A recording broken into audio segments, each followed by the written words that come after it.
Shalom saudara-saudariku yang dikasihi Tuhan. Selamat berjumpa kembali dalam program Insani hari ini, Kamis 17 Desember 2020 bersama Pastor Marcel Manggau, CICM. Selamat mendengarkan. Shalom Bapak Ibu, Saudara-saudari pencinta Insani dimanapun Anda berada. Jumpa lagi dalam Renungan Insani pada pagi hari ini. Sebelum kita mendengarkan dan merenungkan sabda Tuhan, marilah pertama-tama kita berdoa bersama. Dalam nama Bapa dan Putra dan Roh Kudus, amin. Allah Bapa yang kekal dan kuasa, kami bersyukur karena Engkau senantiasa membuka hati dan pikiran kami untuk memahami dan mengenal dari mana asal dan tujuan kami. Semoga karenanya Engkau senantiasa menguatkan kami untuk tetap menjadikan Dikau sebagai bagian dari keluarga kami, karena kami percaya kami adalah anak-anak-Mu. Demi Kristus Tuhan dan pengantara kami. Amin. Bacaan Injil akan kita ambil dari Injil Matius bab 1 ayat 1 sampai dengan 17. Inilah silsilah Yesus Kristus, anak Daud, anak Abraham. Abraham memperanakan Ishak, Ishak memperanakan Yakub, Yakub memperanakan Yehuda dan saudara-saudaranya. Yehuda memperanakan Peres dan Zera dari Tamar. Peres memperanakan Hesron, Hesron memperanakan Ram, Ram memperanakan Aminadab, Aminadab memperanakan Nahason, Nahason memperanakan Salmon, Salmon memperanakan Boas dari Rahab, Boas memperanakan Obed dari Rut, Obed memperanakan Isai, Isai memperanakan Raja Daud, Daud memperanakan Salomo dari istri Uria, Salomo memperanakan Rehabiam, Rehabiam memperanakan Abia, Abia memperanakan Asa, Asa memperanakan Yosafat, Yosafat memperanakan Yoram, Yoram memperanakan Uzia, Uzia memperanakan Yotam, Yotam memperanakan Ahaz, Ahaz memperanakan Hizkia, Hizkia memperanakan Manasye, Manasye memperanakan Amon, Amon memperanakan Yosia, Yosia memperanakan Yekonya dan saudara-saudaranya pada waktu pembuangan ke Babel. Sesudah pembuangan ke Babel, Yekonya memperanakan Sealtiel, Sealtiel memperanakan Zerubabel, Zerubabel memperanakan Abihud, Abihud memperanakan Eliakim, Eliakim memperanakan Azor, Azor memperanakan Zadok, Zadok memperanakan Akim, Akim memperanakan Eliud, Eliud memperanakan Eleasar, Eleasar memperanakan Matan, Matan memperanakan Yakub, Yakub memperanakan Yusuf, suami Maria, yang melahirkan Yesus yang disebut Kristus. Jadi, seluruhnya ada 14 keturunan dari Abraham sampai Daud, 14 keturunan dari Daud sampai pembuangan ke Babel, dan 14 keturunan dari pembuangan ke Babel sampai Kristus. Demikianlah Injil Tuhan. Terpujilah Kristus. Bapak, Ibu, Saudara-saudari yang terkasih dalam Tuhan, hari ini kita mendengarkan bagaimana munculnya Yesus Kristus berdasarkan keterangan Matius. Saya masih ingat ketika saya SMP dulu, ada satu teman yang selalu bercerita tentang keluarganya. Dan dia selalu bercerita tentang silsilah keluarganya itu. Siapa saja yang saya ingat yang merupakan orang-orang penting di seputar keluarganya adalah orang-orang yang memang terkenal di wilayah kami saat itu. Tetapi yang mengarangkan bagi saya bahwa dia menceritakan keluarganya itu terutama berkaitan dengan silsilah keturunan dalam keluarga. Ada beberapa keturunan yang dia tidak mau sebutkan. Kenapa? Karena dengan menyebutkan keturunan atau silsilah yang berkaitan dengan hal-hal yang buruk, yang tidak baik, misalnya dari keluarganya itu ada yang miskin, ada yang pernah dipenjara dan lain sebagainya, tetapi dia tidak pernah menyebutkan bahwa itu adalah bagian dari silsilah keluarganya. Padahal kami tahu bahwa itu adalah bagian dari silsilah keluarganya. Nah, ada satu teman lagi yang ketika teman saya itu bercerita, dia merasa minder. Dia merasa risih karena apa? Karena dia melihat silsilah keluarganya itu banyak yang kelam, banyak yang gelap, dan tidak ada orang penting dari keluarganya yang dia lihat, yang dia alami, yang dia temani, atau yang tinggal bersama dengan dia. Lalu kadangkala kalau misalnya kami kumpul, dia merasa minder dan tidak mau kumpul dengan kami. Karena selalu teman saya yang satunya tadi itu bercerita bangga tentang silsilah keluarganya. Nah, dalam bacaan Injil hari ini kita mendengarkan bagaimana Matius menggambarkan silsilah Yesus Kristus secara gamblang dan jujur. Harus diakui bahwa ada orang-orang yang masuk dalam silsilah keluarga Yesus ini adalah orang-orang yang bukan untuk diteladani. Misalnya kita lihat Yehuda, kita tahu siapa Yehuda itu dari kisah Perjanjian Lama, dan kita tahu bagaimana itu Daud yang memperistri istri Uria, yaitu Batsheba. Dan selanjutnya masih banyak sejarah kelam dari silsilah keluarga ini, tetapi Matius tetap memasukkannya dalam silsilah itu. Kadangkala silsilah ini membuat kita bertanya, loh, kok Yesus bisa muncul dari sebuah keluarga yang begini? Tetapi di sini Allah mau memperlihatkan bahwa Allah mau mewujudkan janji keselamatan bagi manusia dari kekelaman hidup kita, dari keterpurukan hidup kita, dari kegelapan hidup kita. Sebab kadangkala orang berpikir bahwa kalau kita sudah berada dalam kegelapan hidup, kita tidak akan mungkin diselamatkan.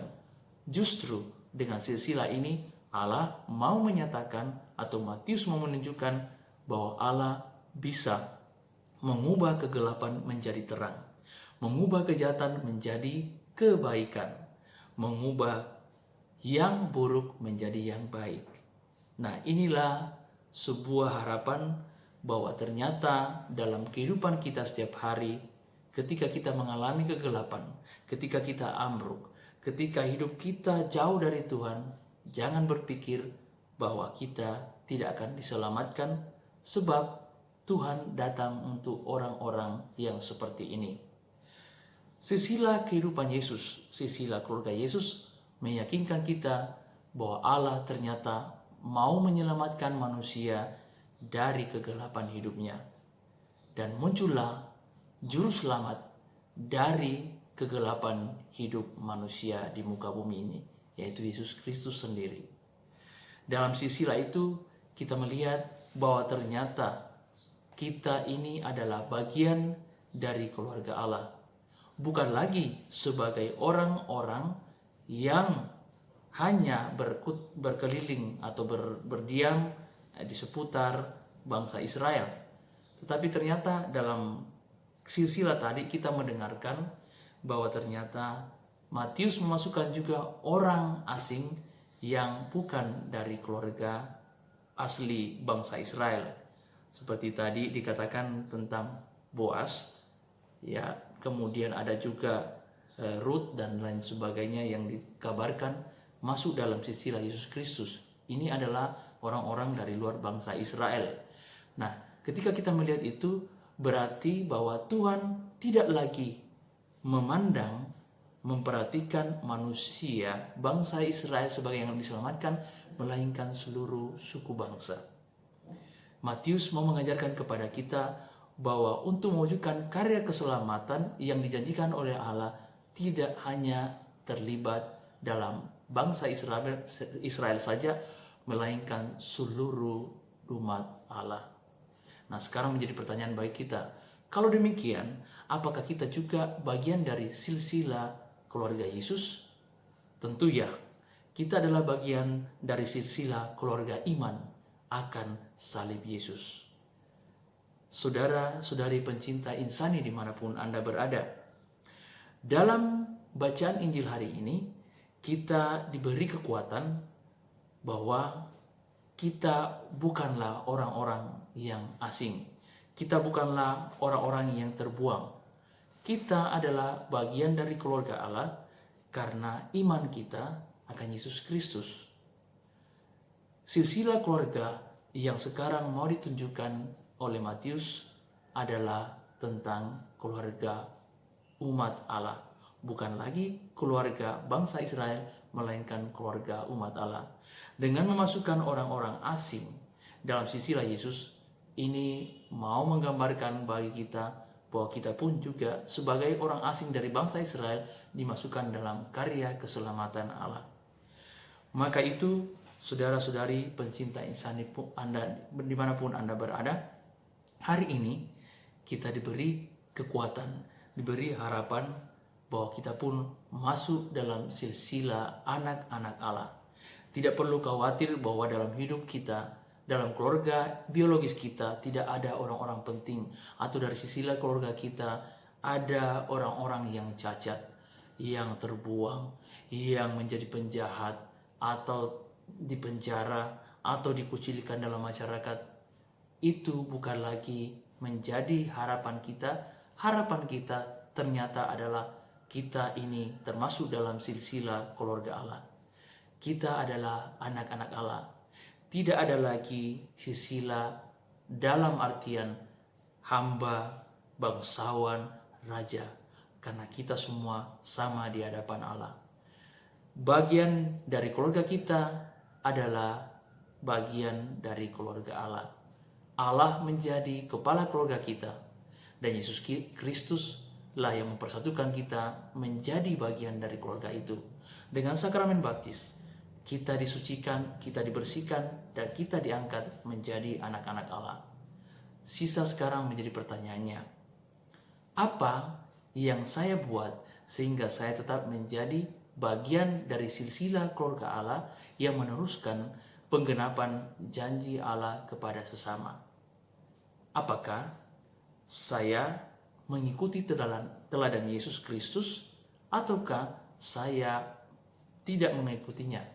Karena dengan mengikuti teladan Yesus Kristus, maka kita terhadap bangsa lain, terhadap orang lain, kita adalah penerus karya Allah, kita adalah penerus keselamatan Allah. Saudara-saudari pencinta insani dimanapun Anda berada, kadangkala dalam hidup kita hanya berpatokan pada keluarga biologis. Tetapi perhitungan Allah bukanlah keluarga biologis. Perhitungan Allah adalah keselamatan bagi semua orang. Untuk itulah dalam masa Advent ini kita menanti Sang Mesias yang akan menyelamatkan semua manusia, semua bangsa. Yesus hadir bukan hanya untuk orang Israel, tetapi untuk kita semua. Kita adalah saudara-saudara Yesus. Sekarang menjadi tanggung jawab kita, bagaimana caranya dalam hidup kita setiap hari kita menunjukkan bahwa kita ini adalah saudara-saudari Yesus. Dengan mengikuti teladannya, menjadi sarana teladan hidupnya, teladan karyanya, teladan pelayanannya dalam hidup kita setiap hari kepada sesama, maka kita akan terbukti masuk dalam silsilah keluarga Allah, keluarga yang beriman karena Yesus yang telah menebus dosa kita di kayu salib. Semoga Tuhan mendampingi kita untuk mewujudkan silsilah keluarga Allah ini dalam perkataan, perbuatan, tindakan, dan pikiran kita setiap hari, terutama kepada sesama dimanapun kita berada. Tuhan memberkati kita semua. Saudara-saudari pencinta insani, sebelum kita mohon berkat Tuhan, marilah kita berdoa. Allah Bapa yang kekal dan kuasa, kami bersyukur bahwa Engkau lewat sakramen baptisan memasukkan kami dalam silsilah keluarga-Mu. Semoga kiranya sakramen baptis itu tetap menguatkan hati kami untuk mewujudkan teladan Yesus Kristus yang menjadi putra-Mu sebagai saudara kami, untuk mewujudkan silsilah ini dalam kehidupan kami seturut dengan kehendak-Mu. Demi Kristus Tuhan dan pengantara kami. Amin. Tuhan sertamu dan sertamu juga. Semoga kita semua, seluruh kegiatan hidup kita, baik hidup kita hari ini, seluruh anggota keluarga kita senantiasa dilindungi oleh berkat Allah yang Maha Kuasa, Bapa, Putra, dan Roh Kudus. Amin. Terima kasih saudara-saudari telah mendengarkan sabda Allah. Saya Pastor Marcel Lolotandung mengucapkan berlimpah terima kasih kepada Pastor Marcel Manggau. Semoga pastor bersama dengan rekan imam dan segenap umat di paroki senantiasa diberkati Tuhan dalam hidup setiap hari. Amin.